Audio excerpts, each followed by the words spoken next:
Bienvenidos a la última clase de espiritualidad ortodoxa, la clase número 10 de nuestra programación. De parte del Seminario Teológico San Juan Crisóstomo, adscrito a la Iglesia de la Santa Fe del Oriente Cristiano, que estamos adscritos o en comunión con la Iglesia APC de Rusia. Iglesia por todos conocida, no canónica, pero una porción humilde de hombres queriendo encontrar la verdad y el camino a través de la Santa Fe Ortodoxa, en la que caminamos, no pisoteando a los demás, sino abriendo caminos, buscando caminos desde la fe y de la esperanza. Entonces, vamos a dar inicio al tema. Como les digo, ese tema es, vamos a irnos en el hilo conductor, para que si no, no terminamos a las 11 de la noche, porque este tema es largo. Entonces, voy a ir arrancando. Si hay alguna duda o pregunta, que sea una pregunta concisa y del tema. No del tema de hace un año o dentro de 5 años, sino cosas concisas, para que no nos desviemos. Pero pueden hacer sus consultas del tema, de lo que estemos hablando en el momentito. No es de que yo escuché algo, no. ¿Qué escuchaste en este momento? ¿Qué dudas tienes? Entonces, mis hermanos, los invito a que demos inicio a la actividad que nos invita en el día de hoy. Con el permiso de todos y cada uno de ustedes, entonces sean bienvenidos. ¿Ven la pantalla?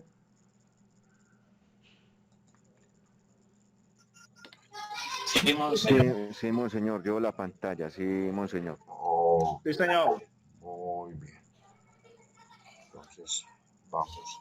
Apaguen por allá los micrófonos porque esa interferencia queda grabada en la clase y me toca a mí hacer magia para poder quitar los audios que se meten por allí de nuestras casas.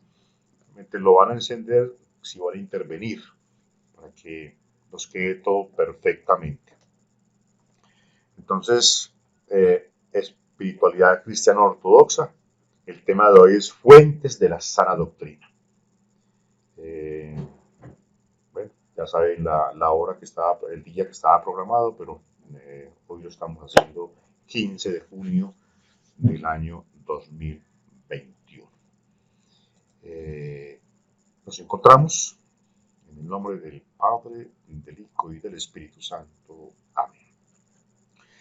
Oración inicial. Oh Señor infinitamente bondadoso, envía sobre nosotros la gracia de tu Espíritu Santo, que otorga y fortalece nuestras fuerzas espirituales, a fin de que, aplicándonos en la enseñanza propuesta, crezcamos para tu gloria. Oh Creador nuestro, y para ser útiles también a nuestra Iglesia y a nuestro país. Amén. Para hoy entonces trataremos de manera muy concisa pero práctica los temas desde la sana doctrina o fuente de la sana doctrina ortodoxa. Vamos a ver entonces la revelación, el Dios que se nos manifiesta, la tradición, que es la tradición apostólica o la tradición de la Iglesia, la Sagrada Escritura para los ortodoxos o la Santa Biblia, que es el testamento o alianza o acuerdos o contratos que suscribe Dios con el pueblo. La liturgia, la obra común de Dios, hecha por el pueblo de Dios. Ojo con eso, hecha por el pueblo de Dios. No es hecha por Dios para el pueblo, es hecha por el pueblo o es hecha por el pueblo de Dios. ¿Listo? Luego tenemos los concilios, fuentes esenciales de la doctrina cristiana ortodoxa. Vamos a tener los santos padres, que son las enseñanzas patrísticas, un resumen básico porque es un tema muy complejo y amplio.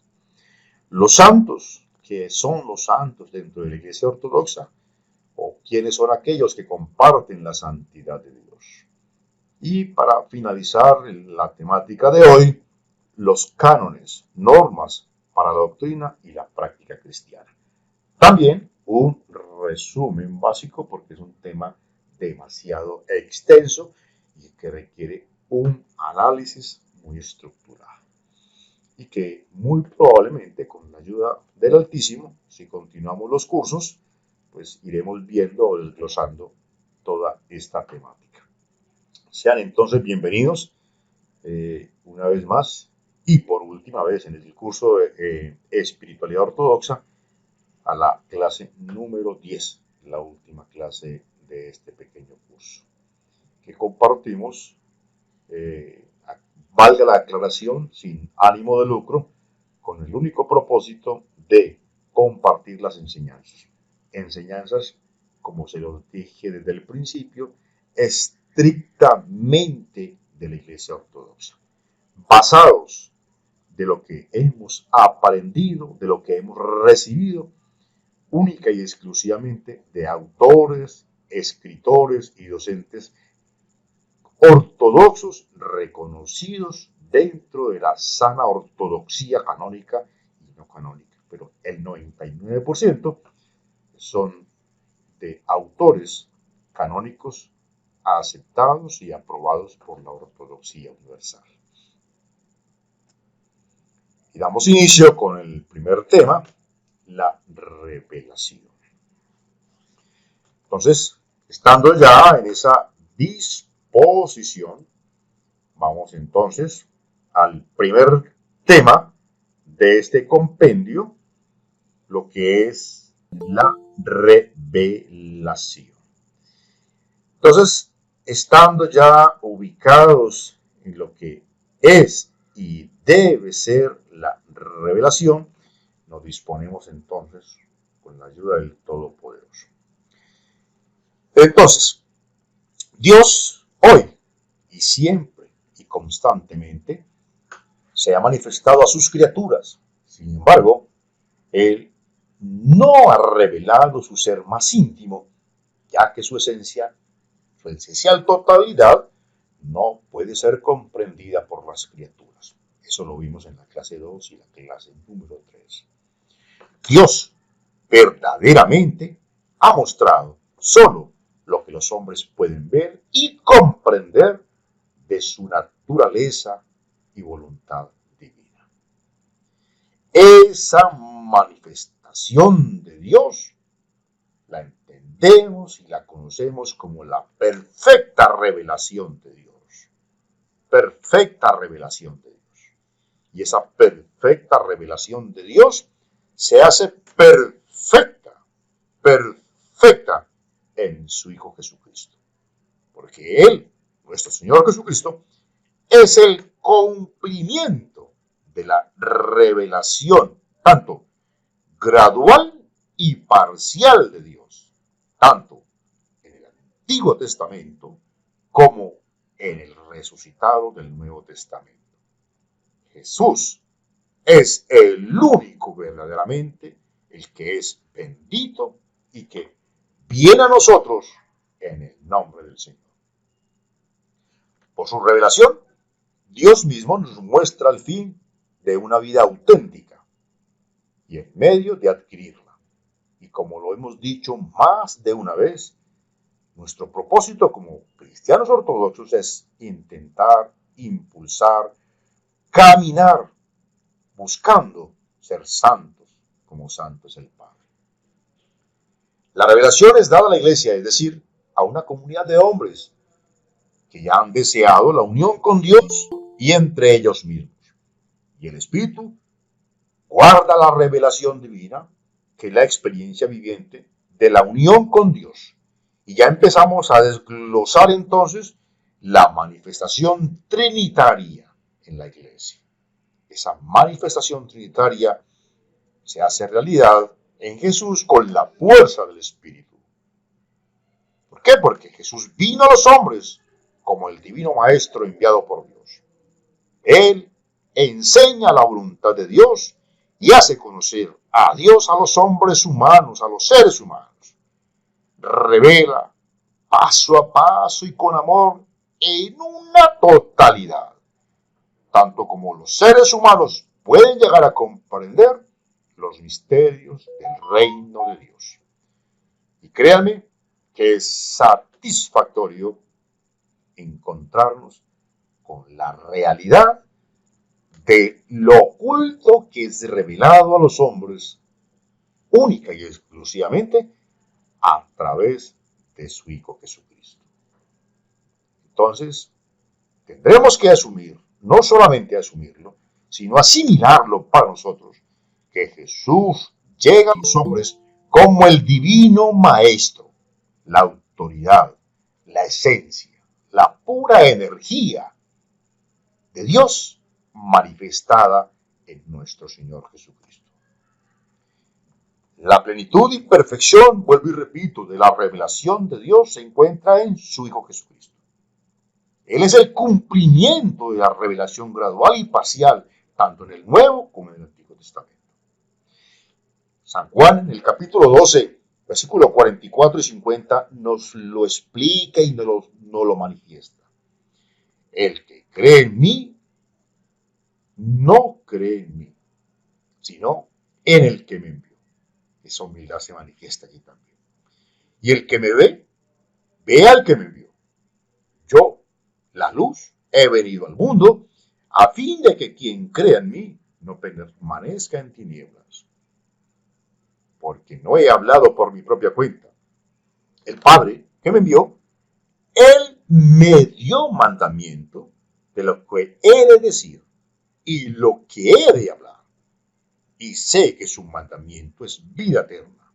Así pues, lo que yo hablo, lo hablo como el Padre me lo ha dicho.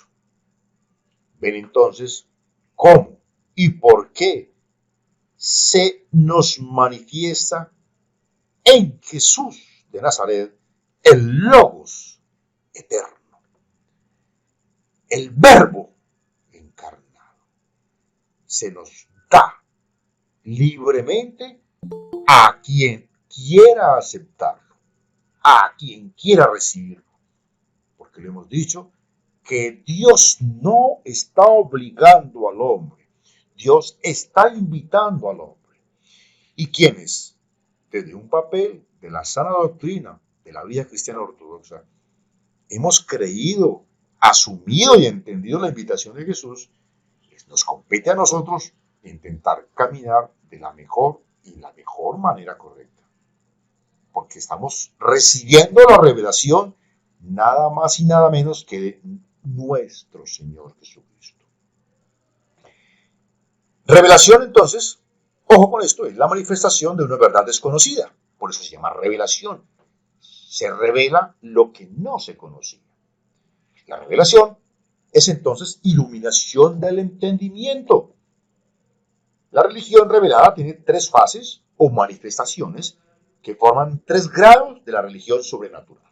Y vamos a explicarlo uno por uno. El primer grado se llama la revelación primitiva. Y es la revelación hecha por Dios a los primeros padres y patriarcas y que fue transmitida por tradición a sus descendientes. Y a veces también patriarcal. Más tarde, Moisés la consiguió por escrito en el Pentateuco. ¿Dónde es? ¿Dónde la encontramos? ¿Dónde la recibimos? En las tablas de la ley. Luego vamos a encontrarnos con la segunda fase, que es la revelación mosaica. ¿Y qué es la revelación mosaica? Es la revelación hecha al pueblo israelita por medio de Moisés y demás profetas. Y esta duró hasta la promulgación del cristianismo. Luego vamos a la tercera fase de lo que llamamos la revelación o entendimiento divino. Y se le conoce como la revelación cristiana. Es aquella hecha por Dios a los hombres, por el misterio de Jesucristo. La religión fundada por Jesucristo se llama cristianismo. Entonces, repito, tenemos 3 fases de la manifestación de Dios a los hombres. La primera, la revelación primitiva. La segunda, la revelación mosaica. Y la tercera, la revelación cristiana. Hasta ahí vamos entendiendo y ubicándonos en en el espacio, en el entorno que este curso básico de espiritualidad ortodoxa nos presenta para entender la ruta o el camino que hemos empezado a caminar. Desde la misma concepción de la revelación, vamos entonces, si queremos escuchar la voz de Dios y ver las acciones de la revelación de Dios en el mundo, debemos purificar nuestras mentes y corazones de todo lo que es malo y falso. Ojo con esto. Y esto es una clase que vimos, creo que fue la 7. Debemos amar la verdad. Ojo, amarnos los unos a los otros y amar todo en la creación de Dios. No se concibe un cristiano ortodoxo atacando,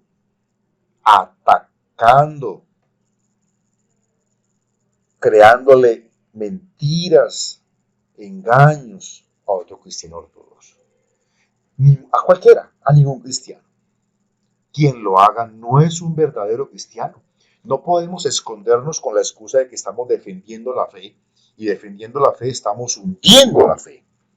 Porque quien nos vea va a decir, si así es como se defiende la fe, ya entendemos cómo hacía la otra iglesia las cruzadas, matando y quemando a todos los que pensaban o no se expresaban de la misma manera. Debemos purificar nuestras mentes y corazones de todo lo que es malo y falso. Debemos amar la verdad, amarnos los unos a los otros y amar en todo la creación de Dios, según nuestra fe ortodoxa. La purificación de la falsedad y del pecado es el camino al conocimiento de Dios. Si nos abrimos a la divina gracia, ojo, y recuerden que esa divina gracia la recibimos en lo que llamamos en Occidente los sacramentos, y nos purificamos de todo mal, entonces con seguridad podemos interpretar correctamente las Sagradas Escrituras y llegar a una comunión viva con el verdadero Dios viviente, quien se ha revelado y sigue revelándose a todos aquellos que le aman. Dudas y preguntas hasta la revelación. ¿Alguna pregunta concreta del tema, no de otro tema, concreta de lo que estamos viendo? ¿Alguna duda, alguna pregunta, alguna inquietud? ¿Cómo nos queda claro esta parte, el primer punto de los que estamos viendo?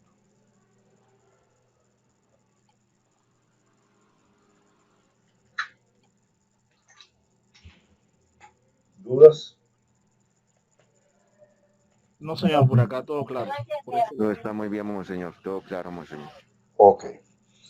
Por favor, en este tema tan vital, dudas que tengamos, manifestémoslas. Porque es traumático de pronto ver que tenemos dudas y no las hacemos. O las hacemos después de la clase, cuando ya el tema es diferente. Vamos a la segunda parte, sobre la tradición. Entonces, ya vimos la revelación, ahora vamos para la tradición. Entonces, ¿cómo nos vamos a ubicar en qué contexto nos vamos a ubicar cuando nos vamos a referir dentro de la Iglesia Ortodoxa a la tradición? Entonces, vamos a ubicarnos. ¿A quiénes se le transmite la tradición? ¿A quiénes se les entrega la tradición? ¿Quiénes deben cuidar la tradición? ¿Cómo se debe conservar la tradición? La vida continua del pueblo de Dios se llama santa tradición. Todo lo que el pueblo cristiano ortodoxo hace es la santa tradición. La santa tradición del Antiguo Testamento se expresa en la Biblia, en la vida continua del pueblo de Israel hasta el nacimiento de nuestro Señor Jesucristo. Esta tradición se cumple, se completa y se engrandece día a día desde la época de Moisés y luego en la iglesia cristiana, donde arranca iniciando fuertemente desde el nacimiento del Mesías hasta nuestros días. La tradición neotestamentaria o la tradición cristiana es también conocida como la tradición apostólica o la tradición de la iglesia. Es decir, aquella enseñanza, bien sea porque nos contaron, porque lo dejaron escrito, porque lo aprendimos de parte de los apóstoles, quienes nos la dejaron a unos y otros y a otros y a otros. La parte central escrita de esta tradición se encuentra en los escritos del Nuevo Testamento de la Biblia. Los evangelios y los otros escritos de la Iglesia apostólica forman el corazón de la tradición cristiana y son la principal fuente escrita e inspiración de todo lo que se desarrolló en los siglos siguientes o venideros. Y es condición primordial de un verdadero cristiano ortodoxo conservar la tradición, proteger la tradición, ojo, sin mancillar a los demás cristianos. La excusa no puede ser motivo para hacer el mal y confundir la protección de la tradición con el pecado. Porque cuando yo le quito la vida espiritual o física a otro ser viviente a costa de que protejo la iglesia, a costa de que protejo la tradición, a costa de que cuido la revelación, yo no estoy haciendo nada positivo. Eso de pisotear a otro cristiano, creo que no va con nuestro Señor. Esa tradición cristiana es entregada de pueblo a pueblo en el espacio y el tiempo. La palabra tradición en sí significa exactamente esto, lo que es transmitido o entregado de persona a persona. La santa tradición, por lo tanto, es transmitida de persona a persona y entregado dentro de la iglesia desde el tiempo de los apóstoles, desde Cristo hasta el día de hoy. Aunque la santa tradición contiene muchos documentos escritos, se limita solamente a lo escrito. No es únicamente un conjunto de textos, no, es al contrario toda la vida y experiencia de la iglesia entera, transferida de lugar a lugar, de generación en generación. La tradición, mis hermanos, es la vida misma de la iglesia, inspirada y guiada por el Espíritu Santo. Y es ahí entonces donde empezamos nuevamente a encontrarnos. ¿A quién le pertenece la tradición? A la iglesia. La tradición no le pertenece a Pedro, a Juan, al canónico, al no canónico, le pertenece a la iglesia. ¿Y quiénes conforman la iglesia? Bueno, vaya a ver, algunos dicen una cosa, otros dicen otra cosa, pero otra cosa dice el corazón de aquel que sediento, con un corazón contrito y humillado, busca a Dios y Él no lo desprecia. No todo, sin embargo, mis hermanos, de lo que se encuentra en la iglesia pertenece a la santa tradición. Pues no todo lo que está en la iglesia es obra del Espíritu Santo, ni pertenece esencial y necesariamente al reino de Dios. Hombre, ¿por qué? Porque no falta uno que otro que vaya metiendo cosas que no son de la santa tradición, ni de la sana tradición. Yo se lo dije muy respetuosamente en una clase pasada, eso de que somos, de que es que aquel es anglicano ortodoxo, no, o es anglicano o es ortodoxo. No, es que aquel es anglicano pentecostal, no, eso no encaja, o es anglicano o es pentecostal, pero eso no significa una ortodoxia. No, es que el otro dice, yo soy ortodoxo luterano, no, qué pena contigo. Ortodoxos son los cristianos ortodoxos que recibieron desde el Medio Oriente o desde Oriente la tradición oriental, la tradición que recibieron de los apóstoles y que se ha ido transmitiendo de generación en generación desde las primeras 5 iglesias patriarcales hasta nuestros días. Pero eso de que soy luterano ortodoxo, con todo el respeto a nuestros hermanos luteranos, ellos son luteranos y nosotros somos ortodoxos. Y aún más tenemos que aprender mucho, buscar mucho el reino de Dios y su justicia y buscar el camino de la santidad real, como una realización en la verdadera iglesia ortodoxa. Pues no todo lo que aparezca es de la iglesia. Algunos trajeron sus costumbres, tradiciones humanas, sin ningún valor eterno y las metieron a la iglesia. Tales cosas, mis hermanos, en sí no son malas, al contrario, pueden ser positivas y muy útiles para la vida de la iglesia, siempre y cuando se las acepten por lo que son y no por otra cosa. Es decir, hombre, una persona dice, yo quiero ser ortodoxo y, bueno, empezó vistiéndose de todo raro, pero con el tiempo va encontrando que esa no es la vestimenta correcta, entonces se va alineando con lo que enseña la iglesia. Hombre, mire, empezó mal, pero ¿cómo terminó? Terminó bien, buscó la crismación, se acercó a la iglesia, hizo su catequesis y hoy puede practicar una sana doctrina. Entonces, por lo tanto, es importante que dentro de la iglesia podamos distinguir las diferencias entre aquellas tradiciones que son solamente terrenales y humanas y la verdadera santa tradición que pertenece al reino de Dios celestial y eterno, que recibimos desde los apóstoles, que nos dejaron los primeros discípulos del Señor y que fueron transmitiendo de pueblo en pueblo, de nación en nación.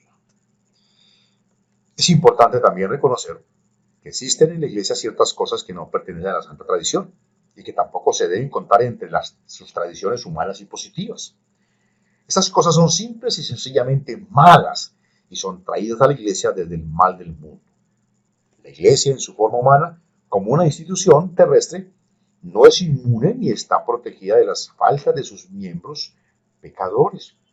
Estos desvíos y errores que entran en la vida de la iglesia deben ser juzgados y condenados por la auténtica y verdadera santa tradición que nos viene de parte de Dios. Por eso cuando encontramos con todo el respeto de nuestros hermanos misas ecuménicas, con todo respeto, pues eso no encaja y por la sencilla razón porque una cosa en la que creemos nosotros los cristianos ortodoxos, créame que a veces es muy diferente en lo que creen los hermanos pentecostales, incluso los mismos hermanos romanos.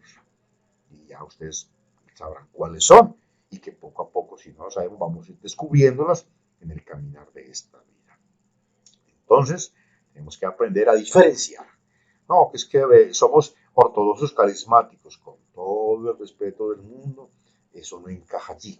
Que nos guste de pronto la música de alabanza, que por Occidente tenemos esa costumbre, está muy bien, eso hay que saberlo vivir y experimentar con todo el respeto del mundo, pero cada cosa en su lugar y cada lugar para las diferentes cosas. Ahora, dentro del tema de la tradición en la que estamos ubicados, vamos a encontrar los elementos que constituyen la santa tradición de la iglesia. Y tengan muy pendiente y tomen nota, por favor, o grábense este pedacito que es demasiado importante.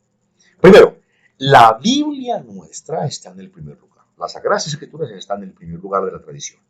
Primer lugar, no hay nada más. El primer lugar lo ocupan las Santas Escrituras en la tradición de la iglesia. Seguida viene la vida litúrgica, que está dentro de la iglesia y sus oraciones. Un ortodoxo sin vida litúrgica, mis hermanos, créanme, están miando, y perdonen la expresión, esto quedará grabado, estará miando fuera del tiesto. Tenemos que celebrar, así sea en nuestro hogar, con nuestra familia, donde 2 o 3 se reúnan en mi nombre, ahí estaré yo en medio de ellos. Pero una vida ortodoxa sin vida litúrgica no es ni iglesia ni ortodoxa. Es la vida litúrgica acompañada de oración es el fundamento número 2. Después vienen las decisiones dogmáticas y los actos aprobados en los concilios de la iglesia. Ese es el tercer punto. El cuarto punto de la tradición de la iglesia, las escrituras de los santos padres de la iglesia. Luego tenemos las vidas de los santos, luego tenemos la ley canónica y finalmente la tradición iconográfica, junto a otras formas inspiradas de expresión artística creativa como la música litúrgica y la arquitectura de la iglesia. Estos 7 puntos son fundamentales en la ortodoxia mundial dentro de la tradición de la iglesia. Eso no puede faltar y que no se nos olvide. Las Sagradas Escrituras ocupan el primer lugar. Todos los elementos de la santa tradición están orgánicamente unidos en la vida real. Ninguno de ellos puede estar aparte del cuerpo entero. Ninguno puede separarse o aislarse de los demás o de la totalidad de la vida de la iglesia. Todos estos elementos se vivifican al participar de la vida real de la iglesia en cada época y en cada generación, en todo tiempo y en todo lugar. Es decir, pueden pasar 1000 años, 2000 años o quién sabe cuántos años más. Pero la tradición ha sido y seguirá siendo el soporte de la fe que hoy profesamos. Mientras la iglesia siga viviendo por la inspiración del Espíritu Santo, la santa tradición de la iglesia seguirá creciendo más y más. Este proceso, créanme, continuará hasta el establecimiento del reino de Dios en el fin de los siglos. ¿Cuándo? Ni aún los ángeles de mi Padre saben la hora y lugar. Pero estad despiertos, porque el demonio, como león rugiente, os estará acechando. Dado que el Espíritu Santo en la iglesia emana del Padre, el creyente puede comprender fácilmente que la verdad salvífica escrita y no escrita de la iglesia, es decir, esa tradición oral o escrita, ¿sí?, se experimenta como una realidad viva y verdadera, actuada por el Padre a través del Hijo en el Espíritu Santo. Y ahí encontramos dónde y cómo de verdad actúa la verdadera tradición, en aquella que es transformante en el hombre, pero que no se transforma a ella, porque seguirá siendo hoy siempre la misma hoy, mañana y todos los días. Vamos a la siguiente etapa, la Santa Biblia, fundamental. Del tema anterior, ¿dudas o inquietudes de la tradición? ¿Dudas o inquietudes? ¿Todo bien? ¿O ya se acostaron, se desconectaron? Bien, monseñor, todo bien. Muy bien hasta el Vamos bien. momento. Créame que ese tema, pónganle ojo, muchachos. Una cosa es ver el documento, otra cosa es la explicación que estamos dando, que es una explicación que nos fundamenta, que nos fortalece y que de verdad, pues, créame que nos muestra la ruta, nos muestra el camino, nos indica por dónde es que tenemos que avanzar, por dónde es que tenemos que meternos de manera sana, de manera correcta. Ahora bien, las Sagradas Escrituras o la Santa Biblia. El documento escrito de la revelación de Dios es la Biblia. Fundamental. Fundamental. Por eso ocupa el primer lugar en la tradición de la iglesia. Por eso es fundamental tenerlo claro y bien presente. ¿Sí? La Biblia, como sabemos ya muchos, es una palabra que significa libro o libros. La Biblia también la reconocemos y la conocemos como las Sagradas Escrituras. La palabra escritura, ojo, simplemente significa algún documento escrito. La Biblia fue escrita durante el transcurso de miles de años de muchas diferentes personas y se divide entonces en 2 testamentos o alianzas. Estas palabras significan acuerdos o tal vez podríamos decir contratos entre unos y otros. Los 2 testamentos son el Antiguo y el Nuevo. Cada uno tiene sus propios escritos, como libro. La Biblia contiene muchos diferentes tipos de escritura: ley, profecía, historia, poesía, narraciones, aforismos, oraciones, cartas e incluso visiones simbólicas como aquellos escritos de Juan el Teólogo, que encontramos entonces como por ejemplo en el libro del Apocalipsis. Ese tema, créanme, quedaría tela para mucho cortar, pero no vamos a extendernos porque les repito que por ejemplo, la clase de Biblia en la ortodoxia se nos puede gastar tranquilamente. Estas son las 3 meses. Entonces no podemos pretender en una clase de estas, en donde este tema va a ocupar 10, 15 minutos, aclarar cualquier cantidad de inquietudes que nos van a surgir, pero traté de condensar lo más que pude la manera como a ustedes les quede claro el tema de las Sagradas Escrituras desde la visión ortodoxa.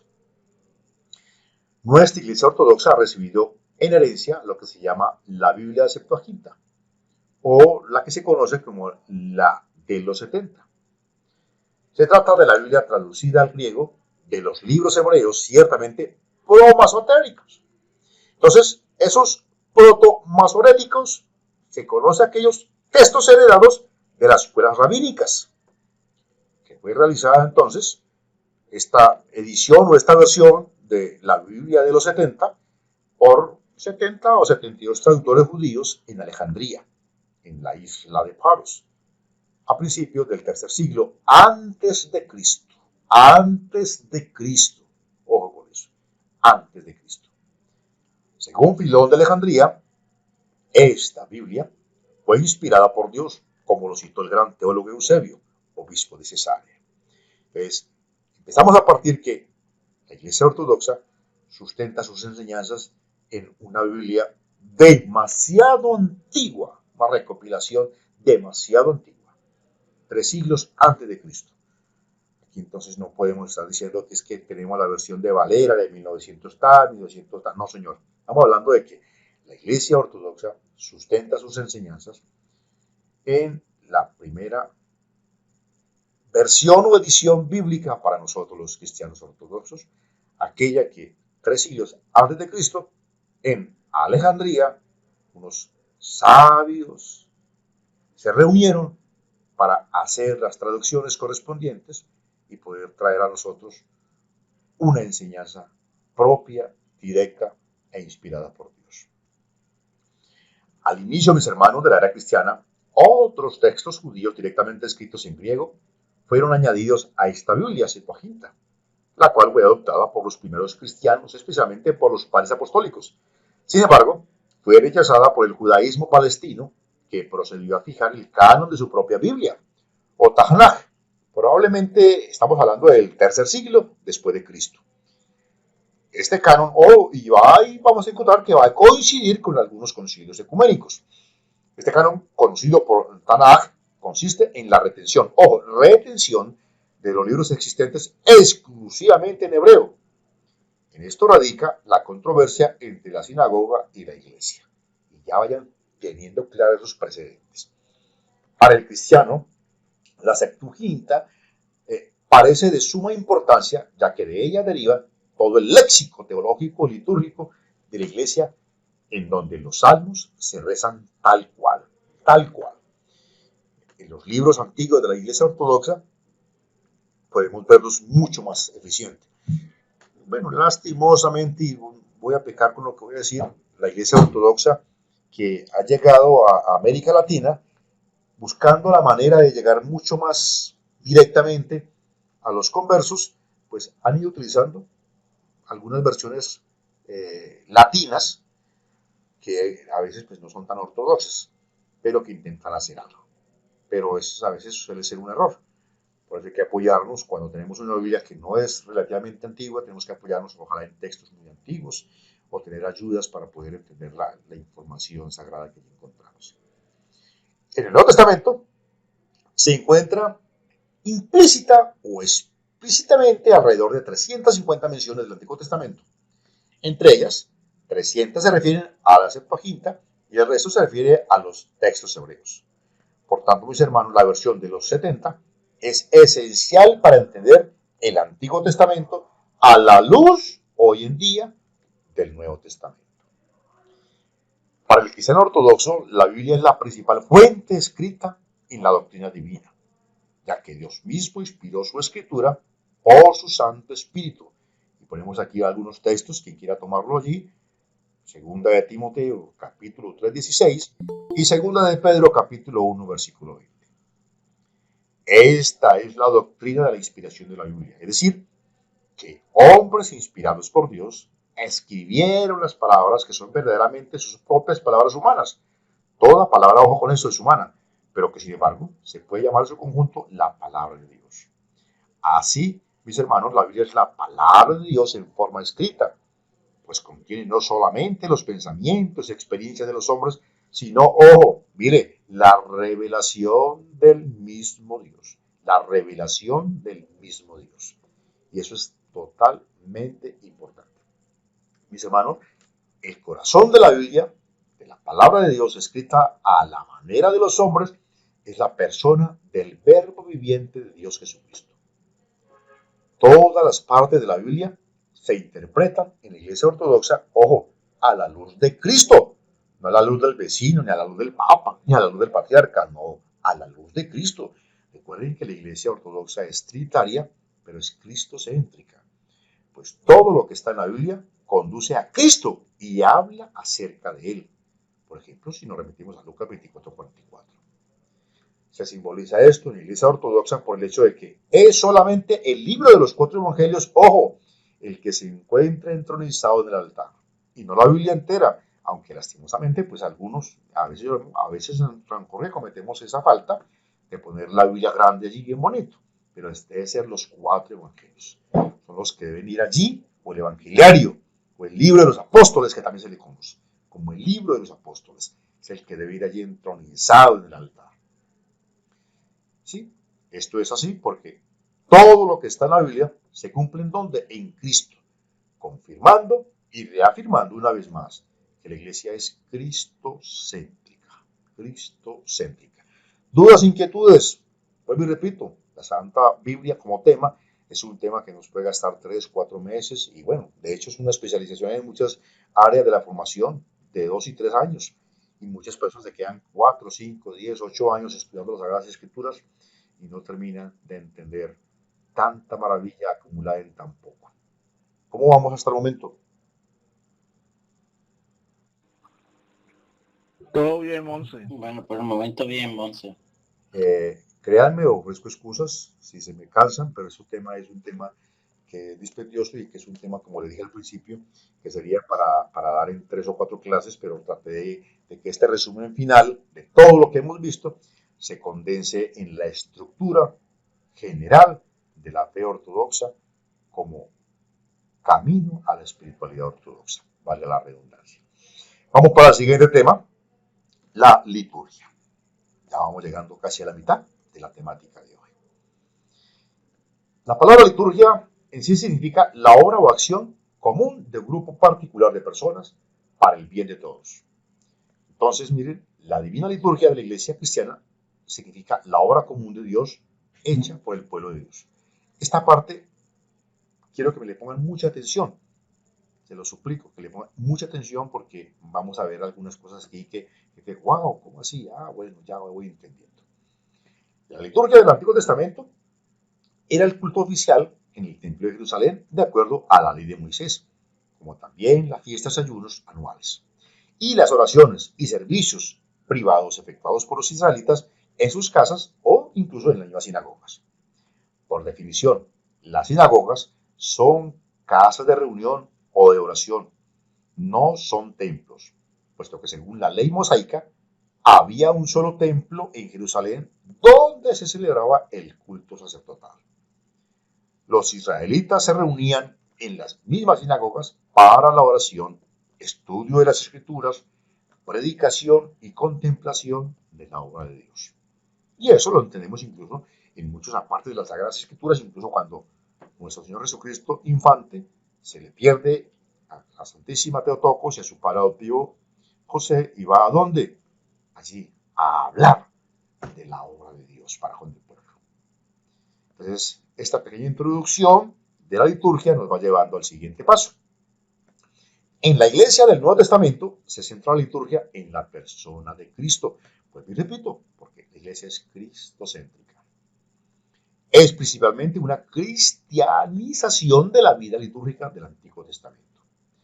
La iglesia cristiana conserva la vida litúrgica del Antiguo Testamento, pero en una nueva y eterna perspectiva. Así todas las oraciones del Antiguo Testamento, las Escrituras y los Salmos se leen y se cantan a la luz de Cristo. El sacrificio del cuerpo y sangre de Jesucristo reemplaza a los sacrificios del Antiguo Testamento en el templo. Y el día del Señor, el domingo, ojo, reemplaza el antiguo sabbat judío que era celebrado el día sábado.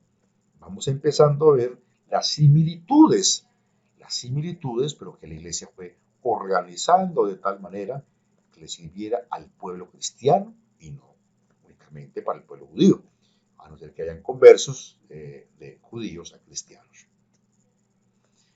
La experiencia viva de la vida litúrgica y sacramental cristiana es una fuente principal de la doctrina cristiana. En la liturgia de la Iglesia, la Biblia y la Santa Tradición recobran vida y son ofrecidas al pueblo cristiano como experiencias a vivir. Así, mediante la oración y el culto sacramental, los seres humanos son enseñados por Dios como fue predicha para la época mesiánica. Juan 6:45. Escrito está en los profetas, y serán todos enseñados por Dios. Así que todo aquel que oyó al Padre y aprendió de él, viene a mí. Mire esta enseñanza. De ahí ustedes van entendiendo, sobre todo con este texto, porque cada vez más uno se convence de la razón por la cual la Iglesia cristiana ortodoxa es cristocéntrica. Porque, vuelvo y repito, es la manera, así como en la revelación se revela a través de Jesucristo, es la manera como a través de nuestro Señor Jesucristo se llega al Padre. La misma experiencia del día a día, entre años y años, ojo con esto, pongan la atención a esta parte, con el crecimiento y expansión de la misma, con el cambio cultural y social de los miembros de la Iglesia, más con la diáspora. ¿Qué es diáspora? Vamos a aclararlo. Es aquel evento que sucede o que se da cuando unas personas se desplazan o se ausentan o se apartan o se tienen que ir de un lugar a otro. Y el término diáspora se utiliza mucho para los términos religiosos, términos políticos. Hoy en día se les llama exiliados, se les llama, ¿cómo se les llama en términos más colombianos? Cuando los sacan de su tierra y les desplazados. Es otro término también para usarlo. Entonces, estamos hablando de que con el cambio cultural y social de los miembros de la Iglesia, más con la diáspora y multiplicidad de jurisdicciones, incluso de un mismo patriarcado, voy a explicar aquí, por ejemplo, y entiéndeme en esto.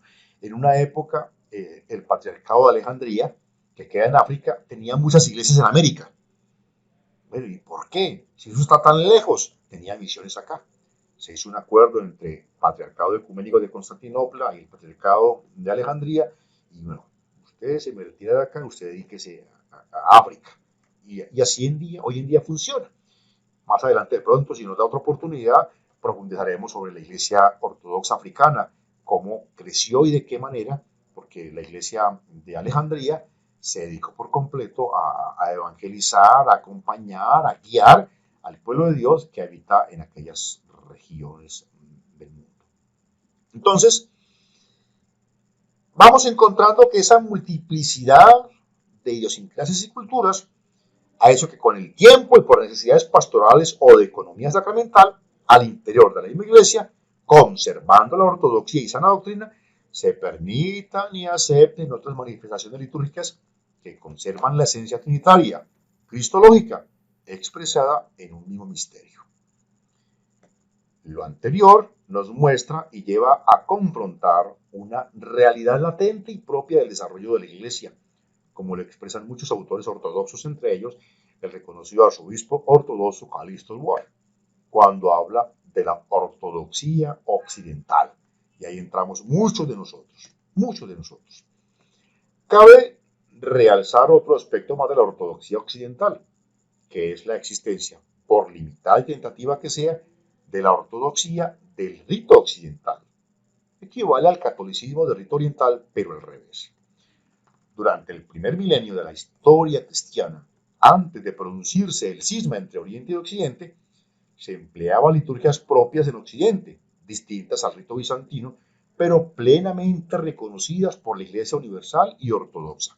¿Cuáles son esas? Vamos a mirar. Muchas veces se habla de la liturgia ortodoxa cuando lo que se quiere precisar es que se refiere solamente a la liturgia bizantina. No deberíamos de tratarla como si fuera la única liturgia ortodoxa, ya que las antiquísimas liturgias romanas, gálicas, celtas y mozárabes, que databan de la época precismática, es decir, antes del gran cisma, también toman parte de la plenitud de la ortodoxia. Y ponemos aquí un gráfico que nos muestra plenamente y claramente. Antes de la separación, ¿sí? Luego tenemos a la ortodoxia, entonces, mozárabe, bizantina, romana, galicana y celta. Estas tradiciones litúrgicas hacían y todavía hacen parte de la ortodoxia. Aquí vemos un icono donde encontramos un obispo bizantino u oriental y un obispo latino, que podría ser un obispo romano, podría ser un obispo galicano, podría ser un obispo mozárabe, entre otros. Entonces, espero que entiendan esa explicación que les coloco a ustedes aquí entre los dos aspectos de las diferentes culturas litúrgicas de la iglesia. Ese tema lo hice con mucho amor para ustedes porque muchos ortodoxos le huyen a este tema que estoy tratando de la liturgia. Le huyen y se bloquean, pero ustedes saben que hay que mirar, expandirnos sin faltar, sin respetar la sana doctrina. Pero hay que mostrarle al mundo que mucho antes de la época precismática, estas liturgias existían, incluso siguen existiendo. Muchos ingleses de islas inglesas, celtas, siguen celebrando liturgias antiquísimas, mucho más antiguas que la que ustedes y nosotros conocemos, mucho más. Y siguen conservando una enseñanza antiquísima y antigua. Pero a veces por nuestro egoísmo decimos que los únicos somos nosotros y los demás valen cero. Entonces, esta parte quería que les quedara bien, pero bien, pero bien grabada. Y esto es un tema que tiene argumentos ortodoxos de verdaderos autores ortodoxos e historiadores ortodoxos que nos muestran y nos enseñan que la Iglesia Ortodoxa va mucho más allá del egoísmo, va mucho más allá del odio de unos por otros, va mucho más allá de la prepotencia de sentirnos incluso superiores a nuestro Señor Jesucristo. A veces criticamos mucho al Papa y hay mucho ortodoxo que se siente un papita dentro de la Iglesia Ortodoxa, un santo papa, y eso lastimosamente le hace daño a la Iglesia que estamos sintiendo en nuestras vidas y que estamos amando. Además de la experiencia viva de la liturgia, los textos de los servicios y los sacramentos nos dan una fuente escrita de doctrina, pues aquel que desea comprender las enseñanzas cristianas las puede estudiar y contemplar allí. Según nuestra Iglesia Ortodoxa, los textos litúrgicos y sacramentales, los signos, bendiciones, oraciones y símbolos y ritos no contienen errores formales ni deformaciones de la fe cristiana. Se puede confiar absolutamente en lo que revelan la verdadera doctrina de la Iglesia Ortodoxa. Es posible, mis hermanos, que algo de la información histórica que contienen las fiestas de la Iglesia no sean exactas o que sea meramente simbólica, pero no hay ninguna duda en la Iglesia de que el significado doctrinal y espiritual de todas las fiestas es verdadero y auténtico, y que todo otorga una experiencia y conocimiento real de Dios, total y absolutamente. ¿Cómo vamos? ¿Dudas, inquietudes? ¿Cómo vamos? Mermelia, eso, Juan Manuel. Yo tengo una pregunta, monseñor. Aló, monseñor. Adelante, cuéntala. Monseñor, en cuanto a la celebración de la Divina Liturgia y a las ceremonias que usted acaba de mencionar, y usted dijo que es un tema que usted había preparado con mucho cariño para nosotros. Entonces, ¿dónde encuentra uno la manera o la manera y la forma para celebrar una divina liturgia digna de la santa tradición? Vuelvo y repito, esas liturgias que acabamos de mencionar existen, han existido toda la vida. Pero tenga presente, me devuelvo. Usted o nosotros, ¿a qué tradición de las que estamos mencionando aquí pertenecemos? Usted es bizantino, usted es romano, usted es galicano, usted es celta o usted es mozárabe. Si usted está dentro de la tradición bizantina, pues usted tiene que celebrar bizantino, no mozárabe. Recuerden que los mozárabes son aquellos un poquito medio de tradición o conversos musulmanes que viven en España. Hay algunos entre españoles y franceses, por allá todavía en esas comunidades antiguas, se celebra mozárabe. Incluso he conocido ortodoxos que celebrando mozárabe decidieron algún día dar el cambio y pasarse a celebrar solamente bizantino. Ahora bien, estamos hablando aquí romana, pero tengan presente que con todo el respeto del mundo la respetamos, pero la liturgia del Novus Ordo se ha configurado y se ha expuesto muchas veces que no está dentro del contexto de la ortodoxia. Para los que no me entiendan, cuando hablamos del Novus Ordo, estamos hablando de la nueva liturgia que implementó el Concilio Vaticano II para la Iglesia de Roma. Entonces, usted, con respecto a su pregunta, ¿usted qué tiene que celebrar? Hombre, la que le compete a usted. Si usted es romano, celebra romano, pero si usted es ortodoxo, debe celebrar ortodoxo. Y eso yo me abstengo de profundizar porque hay que respetar a quien no lo haga, pero si yo no celebro romano, yo celebro ortodoxo. Liturgia aprobada y usada por nosotros. En el caso nuestro, nosotros utilizamos o la liturgia de San Juan Crisóstomo o la liturgia de Santicón, aprobada para la Iglesia Ortodoxa. Pero no celebramos Novus Ordo. No, eso no es ortodoxo. Y evitamos vestir como romanos. Entonces, creo que respondo a tu pregunta. Liturgias ortodoxas solamente las encontramos en la Iglesia Ortodoxa. Tú no vas a encontrar una liturgia ortodoxa en los presbiterianos, por ejemplo. Ahora bien, la Iglesia Romana tiene liturgia ortodoxa para aquellas iglesias de tradición oriental que se pasaron a la Iglesia Romana en algún tiempo determinado de nuestra era cristiana. ¿Listo? ¿Aló? Ok, continuamos. Sí, señor. Bueno, continuamos. Vamos para los concilios. Y ya empezamos a darle la estocadita al tema de hoy. Todavía vamos en la mitad, pero ya estamos más próximos para que redondear todo este proceso. Mientras la Iglesia se desarrollaba a través de la historia, se vio enfrentada por numerosas decisiones dificilísimas. Pero la Iglesia siempre resolvió sus dificultades y sus decisiones fueron basadas sobre el consenso de opinión entre todos los creyentes inspirados por Dios, dirigidos por sus respectivos líderes, primero los apóstoles y luego sus sucesores, los obispos. En la práctica, a través de los concilios, se implementa este concepto de armonía y de libre unanimidad. En un concilio de verdad, ninguno de los miembros se le impone la voluntad a otro o a los demás, sino que cada cual le consulta a los otros, de manera que se llegue a un entendimiento común. El concilio, mis hermanos, es la encarnación viva de la esencia de la Iglesia.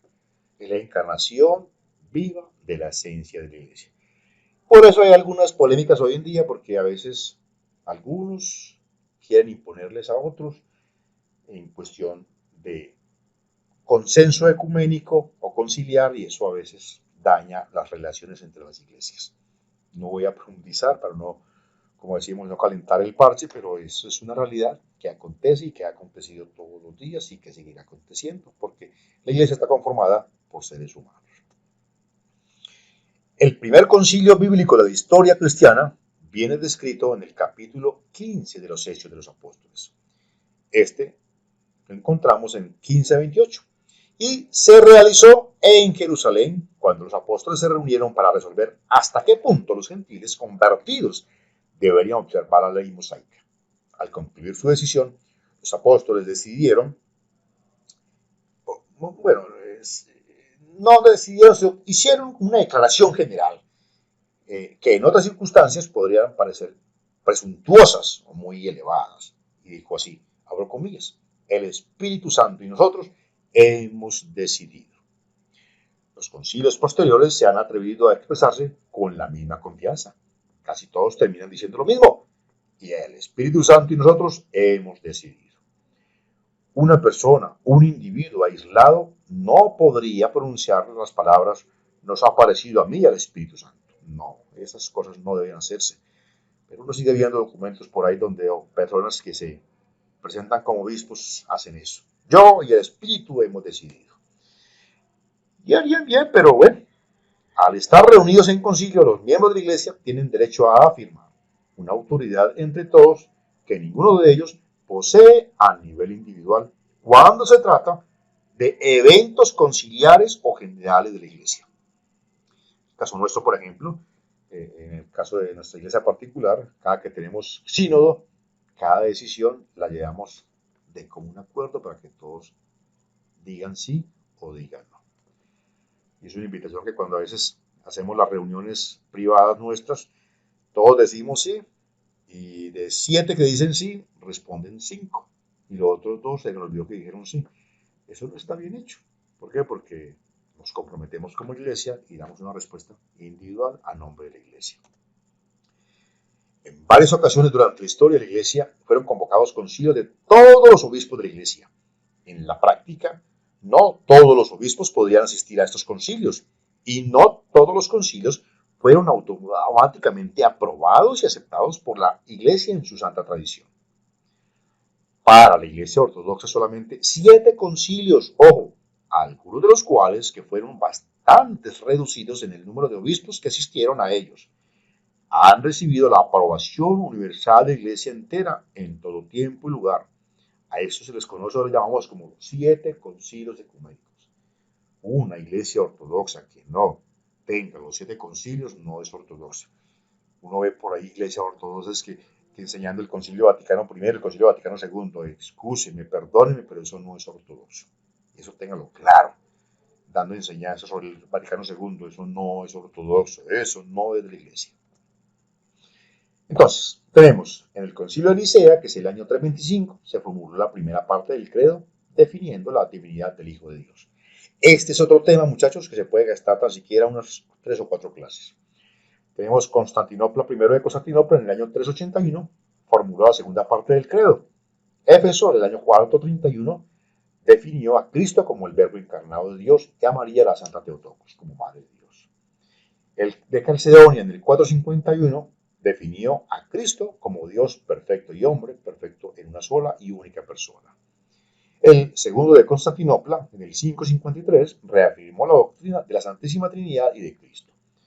El Constantinopla número 3, en el año 680, afirma la verdadera humanidad de Jesús, insistiendo en la realidad de su voluntad y acción humana. Y el último para nosotros, en el año 787, el Concilio de Nicea II afirmó la legitimidad de los íconos como expresión de la verdadera fe cristiana. Las definiciones dogmáticas o dogmas, quiere decir enseñanza oficial, y las decisiones canónicas de los concilios ecuménicos son consideradas como inspiración por Dios y expresan su voluntad para los seres humanos. Aparte de los 7 concilios ecuménicos, también hubo otros concilios locales cuyas decisiones también han recibido la aprobación de toda la Iglesia Ortodoxa del mundo y por lo tanto son consideradas como auténticas expresiones de la fe y de la vida ortodoxa.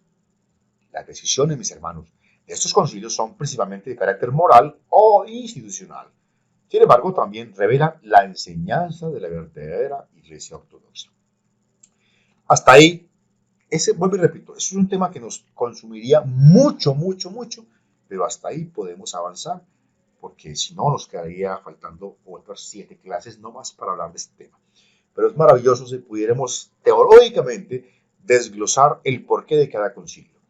Y vamos a encontrarnos que cada uno de estos concilios fue una alerta temprana, incluso a veces tardía, para defender a la iglesia de muchos errores o de muchos anatemas que intentaron tergiversar la enseñanza de Dios y la enseñanza que nos fuimos heredando de generación en generación a través de la iglesia de nuestro Señor y los apóstoles. ¿Dudas, preguntas, inquietudes? Vamos, seguimos. Sí, monseñor, continúe. Seguimos, Monse. Vamos para el siguiente tema, ya estamos aproximando mucho más a la puerta. Los santos padres de la iglesia. El título honorífico de padre obedece a ideas tomadas de la vida común y de la cultura religiosa de la época. El padre es el progenitor de la familia, el cabeza, a quien compete la preocupación por ella y su dirección. Durante un tiempo perceptible en el Antiguo Testamento, el padre hizo de sacerdote del culto doméstico, representante de Dios en la familia. Estamos hablando antiguamente. Los patriarcas, por su parte, son los padres de la nación y los depositarios de las promesas garantes del pacto de Dios. Socorrió a Israel, su siervo, acordándose de su misericordia, la cual había prometido a Abraham y su descendencia para siempre. Con Abraham y su descendencia para siempre. Lucas, capítulo 1, versículos del 54 al 55. Recuerdo que es una oración que a veces hacemos al acostarnos en la iglesia. Del uso familiar, el nombre padre pasó a significar, por analogía, padre en sentido figurado, padre espiritual, el paters. Así vemos a Pablo llamarse padre de los Corintios, a quien engendró por el Evangelio. 1 Corintios 4:14. Padre espiritual viene a identificar al que educa, enseña y proclama el Evangelio, así como al que preside la comunidad hasta el siglo IV, en el cuarto. En el título de padres se aplica exclusivamente a los obispos. A partir del siglo V se confiere también a los presbíteros, sacerdotes y a los diáconos. Van viendo esa tradición cómo va llegando, ¿no? También los superiores de los monasterios son llamados padres, en acepción directa del título arameo, utilizado por Cristo para referirse a Dios, Abba o Abad. Van viendo la similitud de cómo van llegando estas frases tan lindas a nosotros, ¿cierto? El padre de dónde venía y luego el Abad o el Abba. Existen en la iglesia algunos santos que fueron teólogos y maestros espirituales. Ellos defendieron y explicaron las doctrinas de la fe cristiana. A estos santos padres se les llama los santos padres de la iglesia y sus enseñanzas se llaman las enseñanzas patrísticas. La palabra patrística viene de la palabra griega que quiere decir padre. Y es un tema que quisiéramos tener extenso tiempo para hablar de él, de la patrística. Algunos de los padres se llaman apologetas, porque defendieron las enseñanzas cristianas contra aquellas personas que desde afuera de la iglesia atacaban o querían ridiculizar a la iglesia y a la fe. Sus escritos se llaman apologías, que quiere decir respuestas o defensas. Respuestas o defensas, y no olviden la palabra apología. Es una respuesta o una defensa de la fe. ¿Hasta ahí vamos bien? ¿Cómo vamos? Sí, monseñor. Se durmió Narváez se Bien. durmió. Bueno, sigamos. Bien. Muy bien. Generalmente, la tradición ortodoxa considera que los que enseñan herejías no solamente son equivocados o mal guiados, ojo, o ignorantes. La Iglesia los acusa de estar activamente conscientes de sus acciones y por lo tanto en estado de pecado. No se considera, escuchen esto, como hereje en el verdadero sentido de la palabra a la persona que es simplemente mal guiado y equivocado, o que enseña lo que él cree ser la verdad sin que nadie se oponga a sus posibles errores. ¿Les queda claro eso? ¿Les queda claro eso? Ojo con eso. Que a veces vamos de atrevidos a juzgar a la gente y es que esa personita no tuvo o no ha tenido quien enseñe la verdadera fe. Muchos de los santos, incluso de los santos padres, tienen elementos en sus enseñanzas que cristianos de épocas más tardes han considerado como erróneas y inexactos. Esto, por supuesto, no significa que fueron herejes, sino que están equivocados porque o fueron mal asesorados, o mal catequizados, o mal instruidos, o a veces su egoísmo los lleva a pecar con el error. No todos los santos padres fueron defensores contra el error o la herejía. Algunos fueron ardientes predicadores y fueron maestros importantes de la fe cristiana, desarrollando y explicando su significado de una manera más profunda y más completa. Eran unos sabios, unas eminencias. Otros fueron maestros de la vida espiritual y contemplativa. Eran todos unos amantes de la oración, unos ermitaños, dando instrucciones a los fieles acerca del significado y método de la comunión o comunicación con Dios mediante la oración y la vida en Cristo. Todos los santos padres son teólogos, otros son pastores, otros son ascetas, otros son místicos. Entregaron sus enseñanzas a partir de la experiencia de su propia vivencia en Cristo. Ellos, mis hermanos, defendieron, describieron y explicaron las doctrinas teológicas y los caminos de la vida espiritual de su propio conocimiento vivo de estas realidades. Unieron el brillo del intelecto con la pureza del corazón, eso lo vimos en la clase número 6, y la vida excepcionalmente virtuosa. Por esto son considerados padres santos de la iglesia. Y miren qué tan importante es esa unión. Unieron el brillo del intelecto con la pureza del corazón. Unieron el brillo del intelecto con la pureza del corazón. Una pregunta muy buena para un examen. Los escritos de algunos de los padres que han recibido la aprobación y el avance universal de la Iglesia durante los siglos son de particular importancia. Entre ellos cuentan los de Ignacio de Antioquía, Ireneo de León, Atanasio de Alejandría, Basilio el Grande, Gregorio de Niza, Gregorio Nacianceno, llama también el teólogo, San Juan Crisóstomo, Ciro de Alejandría, Cirilo de Jerusalén, Máximo el Confesor, Juan de Damasco, Foso de Constantinopla y Gregorio Palamar, así como los padres ascetas y espirituales como San Antonio de Egipto, Macario de Egipto, Juan Clímaco, Isaac de Siria, Efraín de Siria y Simeón el nuevo teólogo, entre otros muchos más. Hombres santos, hombres venerables. ¿Cómo vamos? Esto es entendible, esto es claro. Sí, señor. Ok. Entre los padres de la iglesia, los escritos de San Juan Crisóstomo son muy claros y directos, y muchas personas pueden leerlos recibiendo gran beneficio si les dan el esmero necesario. También existe la Filocalia, una antología de escritos espirituales que existen por lo menos una pequeña parte traducidos al español y que con la consideración exigida pueden ayudar al cristiano maduro que busca discernimiento más profundo en la vida espiritual. Yo voy a hacer una interpelación acá. Yo sé que estas clases a veces son un poco tediosas, pero desde su corazón les pido, háganlo con fe, háganlo con madurez. Porque si ustedes prenden la pantalla solamente para dejarla ahí, se acuestan a dormir y no entienden la importancia de esta enseñanza, de este mensaje, que se los digo con el corazón en la mano. Si yo hubiese tenido hace 15 o 20 años estas enseñanzas, mi vida sería otra tal vez. Mi vida no es perfecta, pero intento caminar. Mi vida no es santa, pero intento caminar. Pero qué rico haber recibido estas enseñanzas 20 años atrás. Ustedes hoy tienen la oportunidad. Ojalá que quienes estén detrás de la pantalla, detrás del celular, lo estén haciendo con la fe ferviente de aprender algo nuevo. Uno se da cuenta, y mire, yo pienso, y se lo voy a decir con todo el respeto del mundo, que en los primeros talleres se equivoquen, en el primero, el segundo, el tercero, mientras le cogen la temática, pero que en todos los talleres, y con todo el respeto, esto ya cada quien conscientemente mira, pero que esta es la clase número 10, y que de 10 talleres solamente 3 saquen en 70% y los otros con el 5%, entonces uno dice, algo está fallando, o no están leyendo bien, o no están analizando bien el taller, o no están asistiendo a la clase.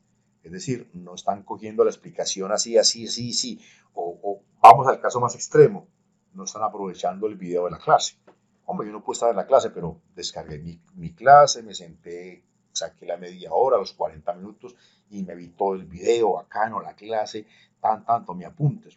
No los creemos simplemente que ya me las sé todas, porque créanme que tenemos mucho por aprender, empezando por quien les habla. Yo no sé ni el 1% de lo que debemos saber, porque tenemos que aprender a unir la mente brillante con el corazón humilde. Tenemos que aprender a unir la mente brillante con el corazón humilde para que esas enseñanzas de verdad nos lleguen, si queremos ser verdaderos ortodoxos o encontrar el camino de la fe verdadera. Que no nos coja el día de mañana, alguien nos pregunte y nos corche y qué vergüenza quedamos ahí delante de todo el mundo, que no sabemos ni a qué iglesia pertenecemos, que le pasó un fulano por ahí, que salen por televisión y por redes sociales diciendo que yo soy ortodoxo, pero ni tiene ni la más mínima idea lo que significa ser ortodoxo. Entonces, por favor, ojalá que lo estemos haciendo de corazón. Aquí estamos teniendo el tema de los santos padres de la iglesia, para que continuemos entonces. Vamos entonces con los santos. La doctrina de la iglesia se encarna en la vida de los creyentes verdaderos, los santos. Los santos, mis hermanos, son aquellos que literalmente comparten la santidad de Dios. Sed santos porque yo, vuestro Dios, soy santo. La vida de los santos atestigua la autenticidad y la verdad del evangelio cristiano, don verdadero de la santidad de Dios a los hombres. En la iglesia existen diferentes clases de santos, además de los santos padres, quienes son glorificados específica y especialmente por sus enseñanzas. Hay otros tipos de santos según los aspectos particulares de su santidad. Existen incontables volúmenes de escritos sobre la vida de los santos en la tradición ortodoxa. A estos escritos se llaman las hagiografías. Su atenta lectura y estudio puede dar muchos frutos espirituales para el descubrimiento del significado de la fe y vida cristiana. En estas vidas se ve claramente la visión cristiana de Dios, del ser humano y del mundo.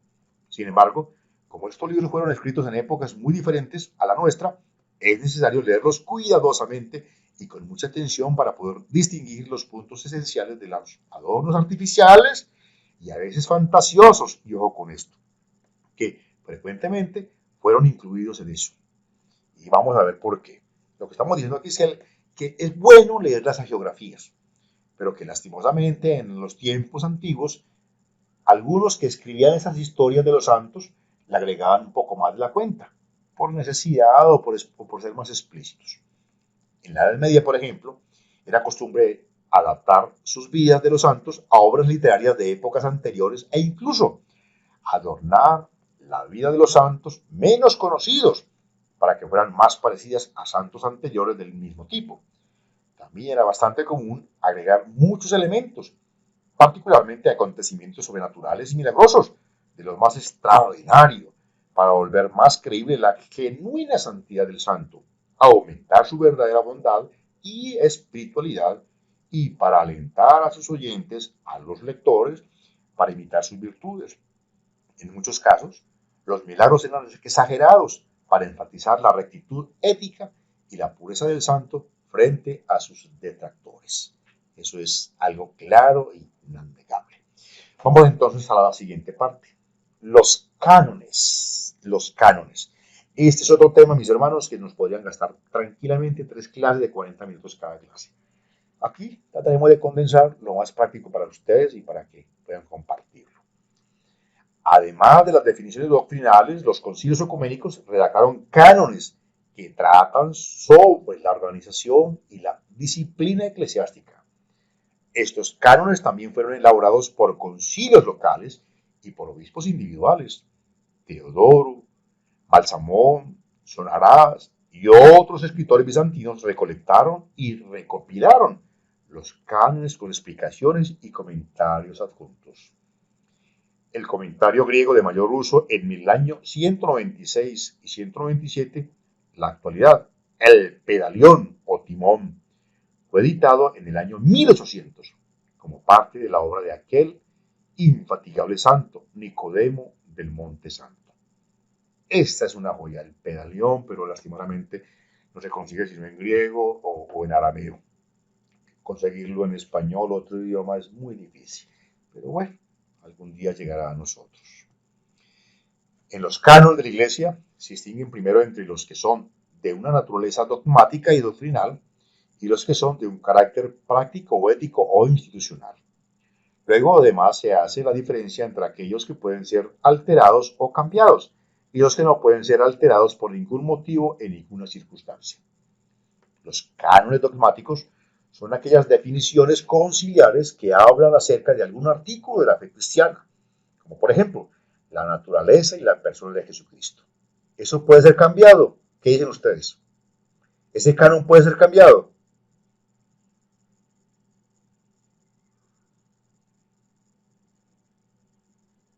Perdón, No, monseñor, eso no puede ser cambiado. pensé que se habían ido pensé que se habían ido de la clase. Ese canon, No, señor. ese canon dogmático nunca podrá ser cambiado. Es un canon dogmático, o sea, es dogma de la iglesia.